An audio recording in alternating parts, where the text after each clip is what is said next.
Howdy, welcome to the MasterCast. I'm your host, Ben Wiggins, and per usual, it's a beautiful day in Aggie land. Dr. Ireland. Yes, sir. You are the NFL's $15 million man. Well, that's what they say. That's exactly right. So, that was kind of a weird experience for us. It was many, many years ago.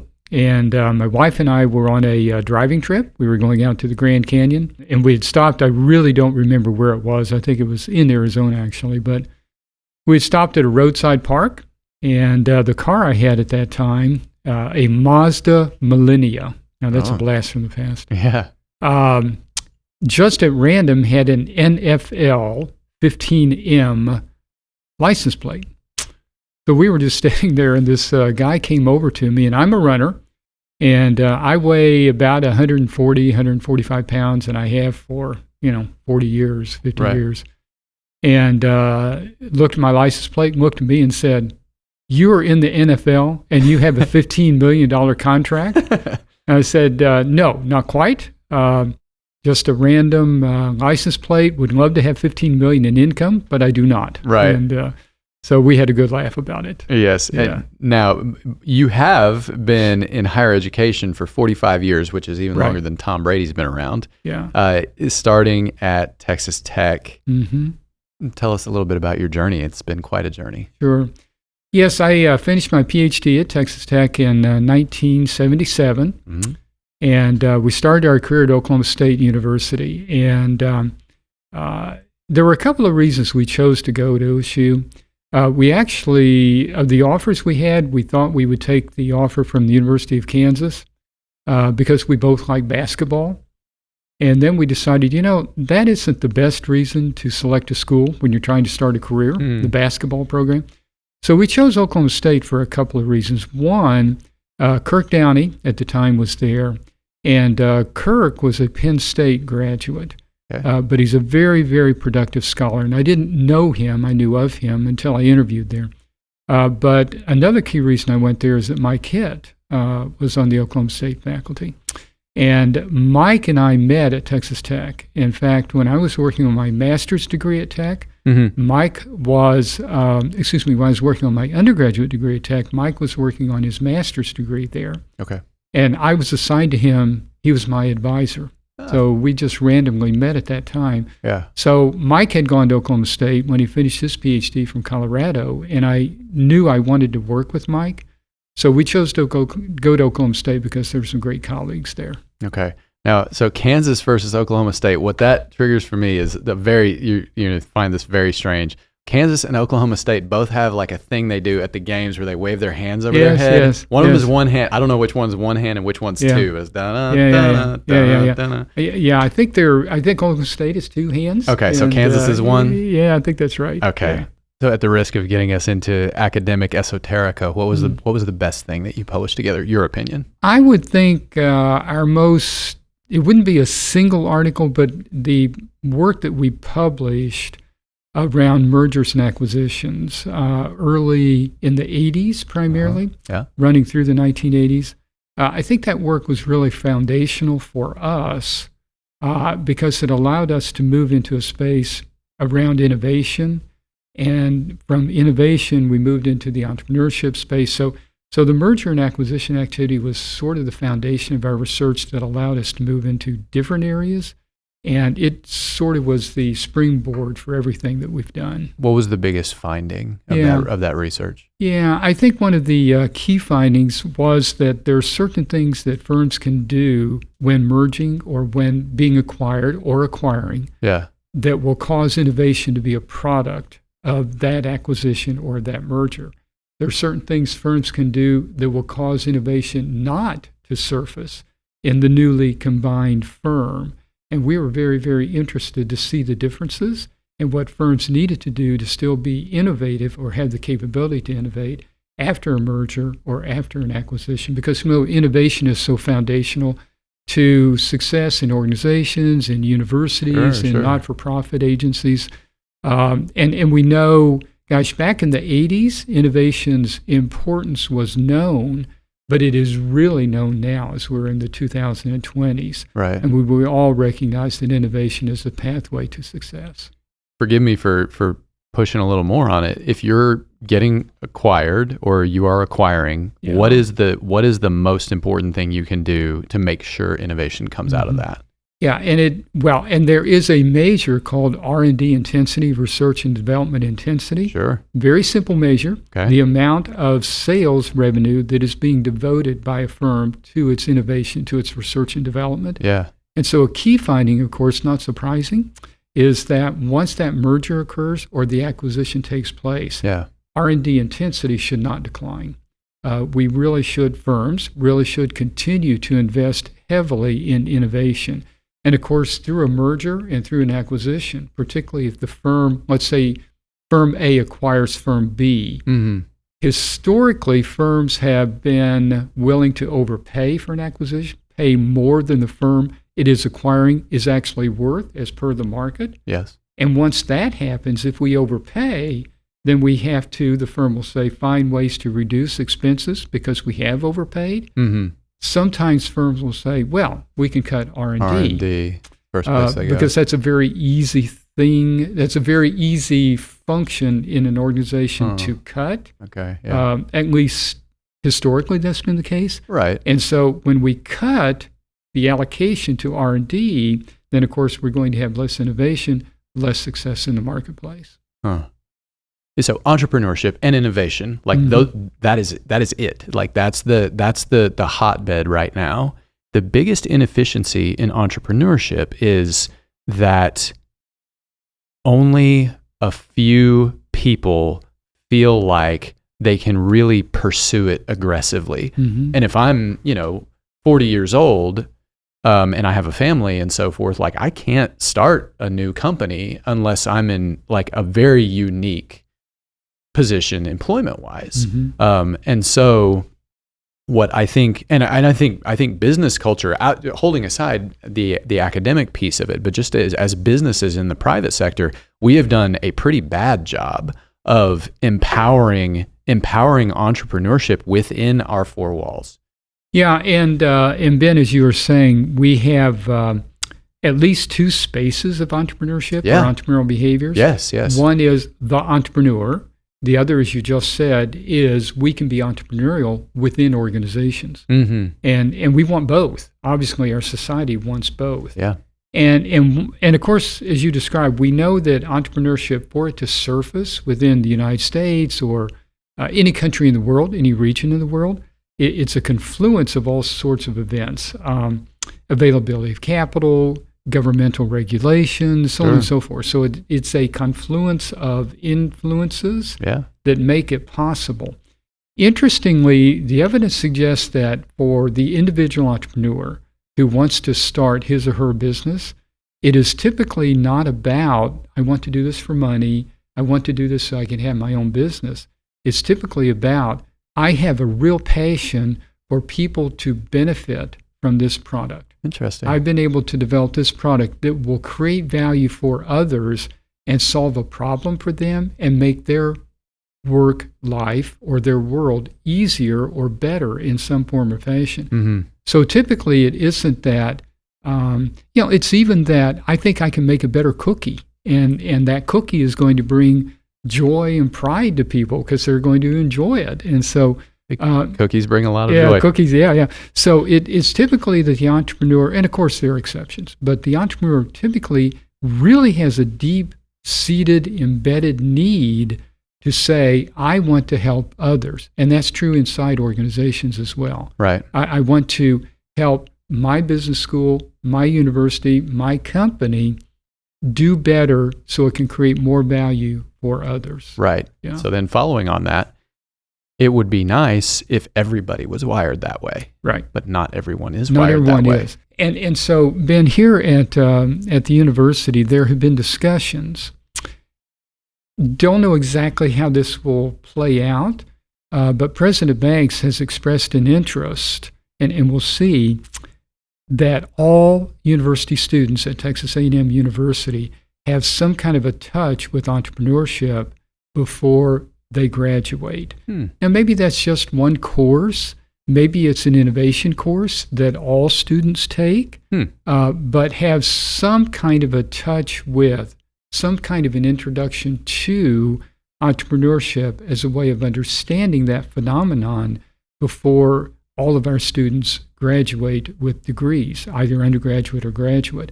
I don't know how that will play out, but there have been embryonic discussions about the Aggie entrepreneur, and that would be the individual that has had some kind of a touch with entrepreneurship before finishing his or her work as a student at any level.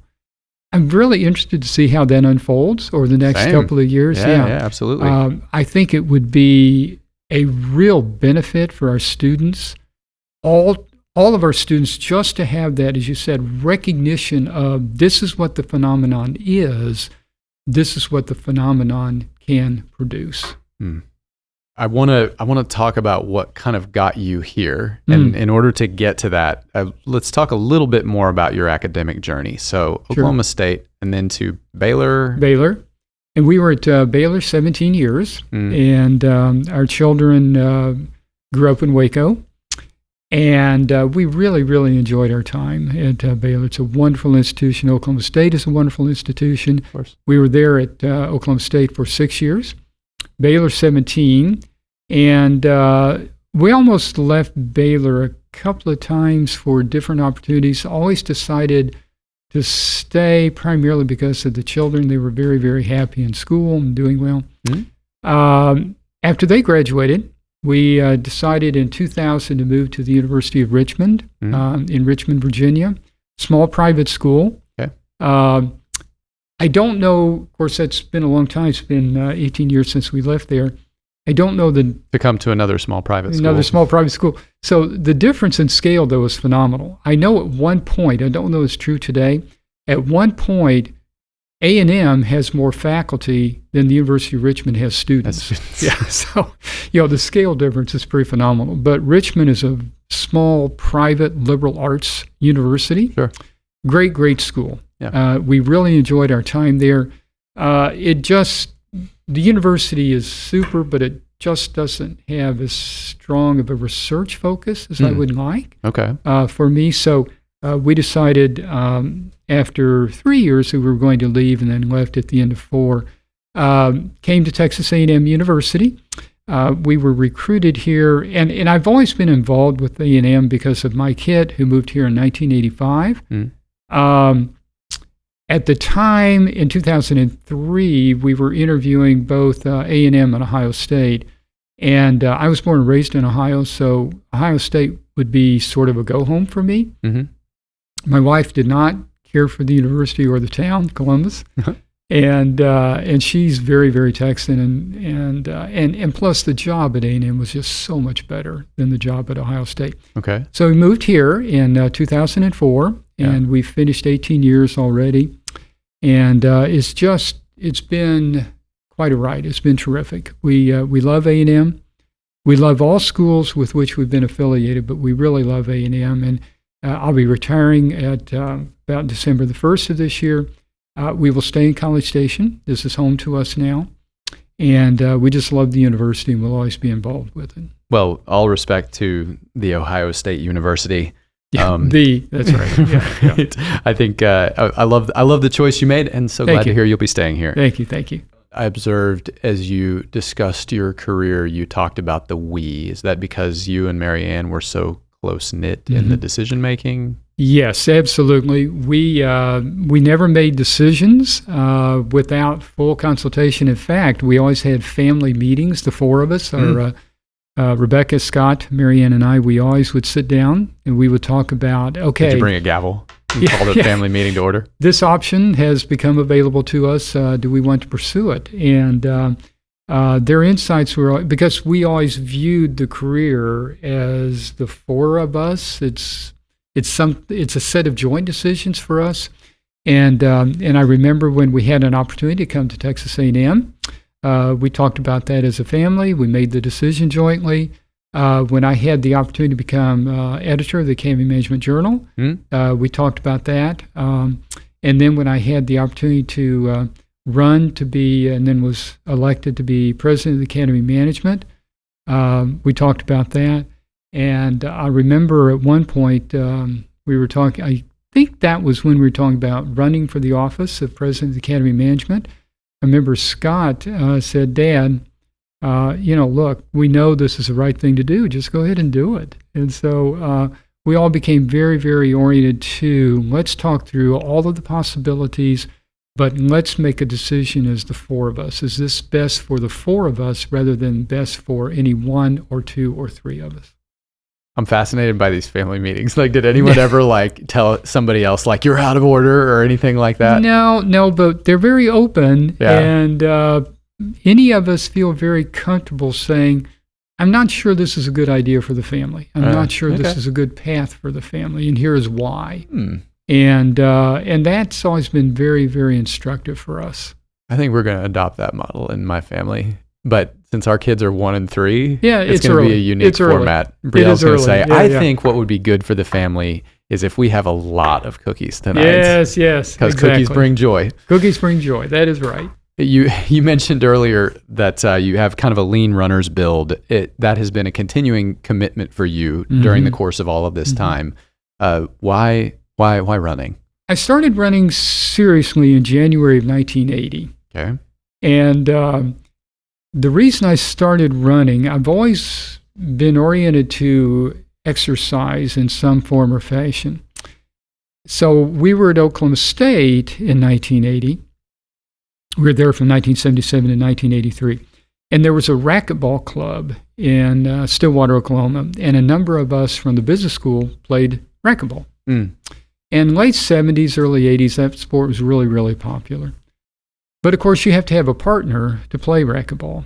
And so I found often I was showing up to play racquetball, and I was supposed to have, I was going to play with someone. And then he didn't show to play racquetball. And so then I couldn't exercise, and that became very frustrating for me. Okay. So one day, I recall I had a noon racquetball appointment.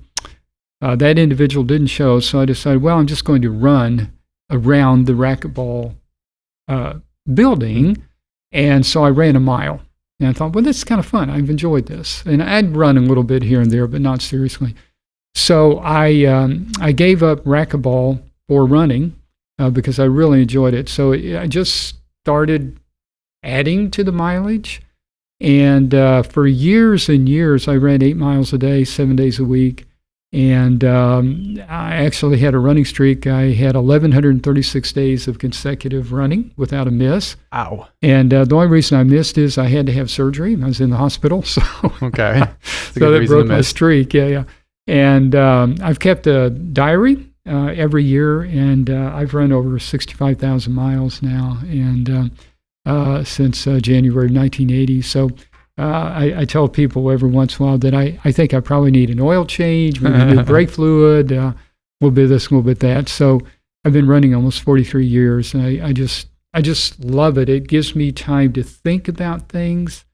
My son is a runner as well. He's an ultra marathoner, or was. He has serious ankle problems right now. He can't do that, but he used to run 60 and 75-mile trail races. And which is too much for me. It's too much to even think about, but he loved it. That's a different piece. So to me, it's the quiet, it's the ability to sort of get within yourself and think about the day, think about issues. And you do not have to rely on others. It's something you know you can do, and there's just no excuse to not do it.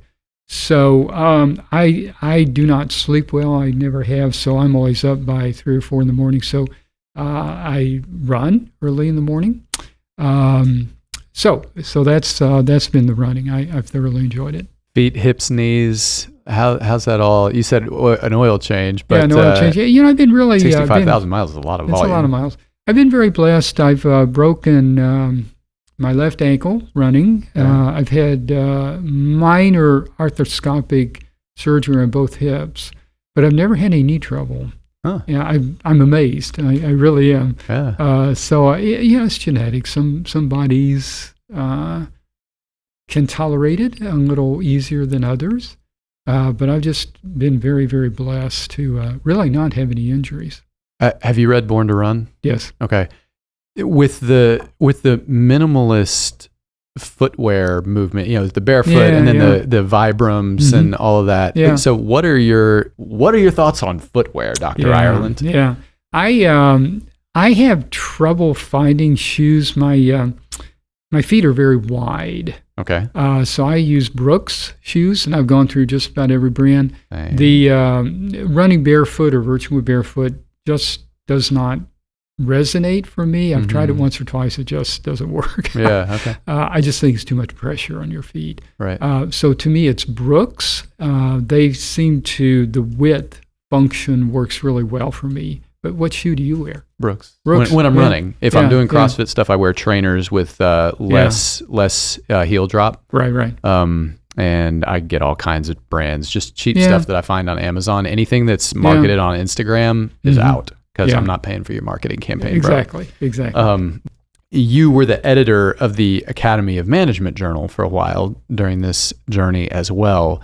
What were the most important things that you learned from that experience? What changed in your approach to your career? Or what was surprising to you about that process? Great questions. What helped you evolve?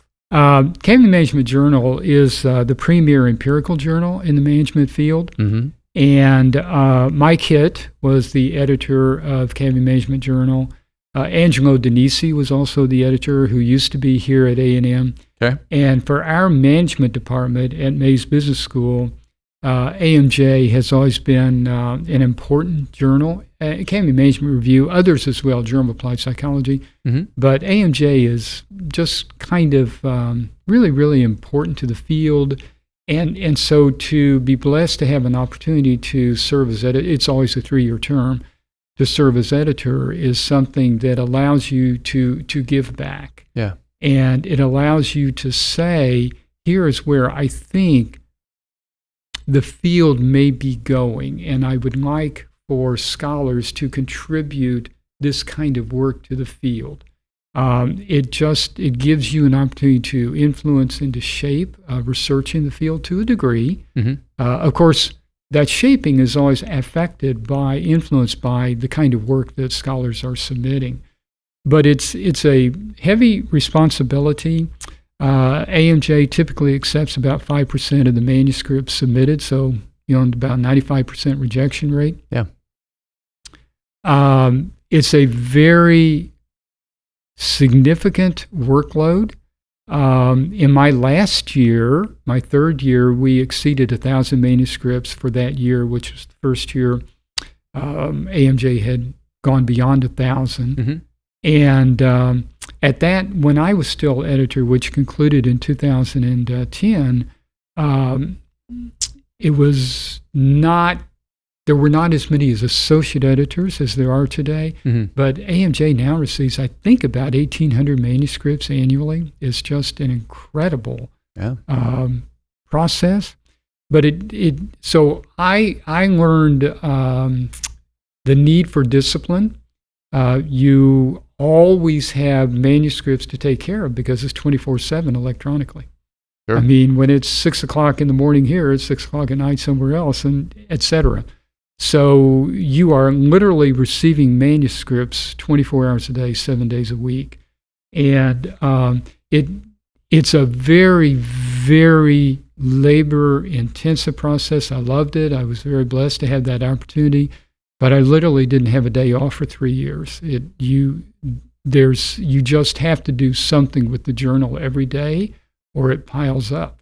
And you cannot get to a point where you have, because the editor has to enter all manuscripts into the system and make decisions about who is going to review the paper, et cetera. Mm-hmm. And then that is of the associate editors who will handle it, and then the 3 reviewers. And so if you allow even 8 or 10 manuscripts to stack up, it's a serious problem. So you have to work on it every single day. And most days, it's all day that you're working on it. So it's a great opportunity. It's a great blessing. It brings visibility to the school. And I was very, very honored to serve. What is business culture getting wrong about what makes a good leader? Yeah. I think there are obvious things, Ben, that we all know about. Yeah.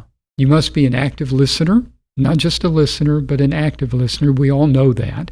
We all know it's so important to listen carefully to not only what an individual is saying, but what is associated emotionally with the words that are being conveyed. We all know that. Yeah. To me, where we are, in my view, where some individuals in leadership positions today are falling short is not having a full commitment to active learning. So to me, all of us as leaders should approach virtually every situation as a learning opportunity. What can I learn from this experience? So for example, even in our conversation today, what can I learn through this conversation? What can I learn about how you ask questions? What can I learn about even how this was scheduled? What can I learn about the direction of the questions that you are pursuing that would help me be a better interviewer, if you will, the next time I need to interview someone? So I think leaders need to approach every situation with the perspective of, what can I learn from this interaction? How can I use what I've learned to be a better leader, to be more oriented to serving others, to better understanding others, and then taking a pause? And I think leaders, too many of us do not do this, taking a pause at the end of the day, literally, and saying, what have I learned today? What are the key insights? And I try to do that at the end of every day. I try to sit back and say, what is the key insight I have gained knowledge about today? What have I learned today that I can use to do better tomorrow in my efforts to serve others? So I think being willing to learn is so important. Now, we know individuals, leaders, who are arrogant, who demonstrate too much hubris, too much self-centeredness, are likely not willing to say, what have I learned from others today? And I think that's a deficit. I think that's a real issue that leaders need to confront. And that is, I need to be humble every single day and say, I can learn from you. I can learn from everyone in this room. I can learn from everyone in every meeting that I am holding. And how can I ask questions that will elicit answers from which I can learn? So to me, that's a real foundational insight. That's overstated. That's a real foundational message to me, from me, that I want to try to abide every single day, learning. And what did you learn today? What are you learning from this? Yeah, what I'm learning from this is that you had a set of questions in front of you that we were going to address. Right. We've gone in different directions. And so what I've learned here is no matter what you think a conversation is going to, the path that conversation is going to take, it's likely going to veer off. Particularly if we don't know each other well. Because I think if we don't know each other well and we have a set of questions, we might think, well, golly, this is kind of an interesting sidebar conversation we're having. Let's see where this is going to go. Yeah. And so that's something I've learned already today, that no matter how structured you think an interview is going to be, it's going to take different directions.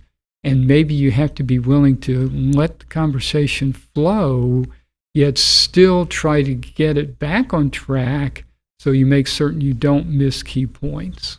I think this is the most natural way for a conversation to flow. It can be really challenging. And you have to, and again, as you said, it's if you don't know each other, if the host and the interviewer don't know each other well, it can be a little fraught.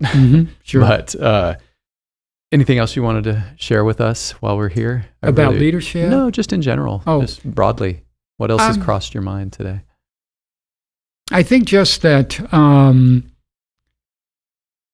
to me, if one understands the Aggie core values, And of course, we know that not everyone in the world is aware of them, sadly. But if we understand those Aggie core values, to me, they are a very explicit and wonderful set of directions to follow in one's life, in one's career.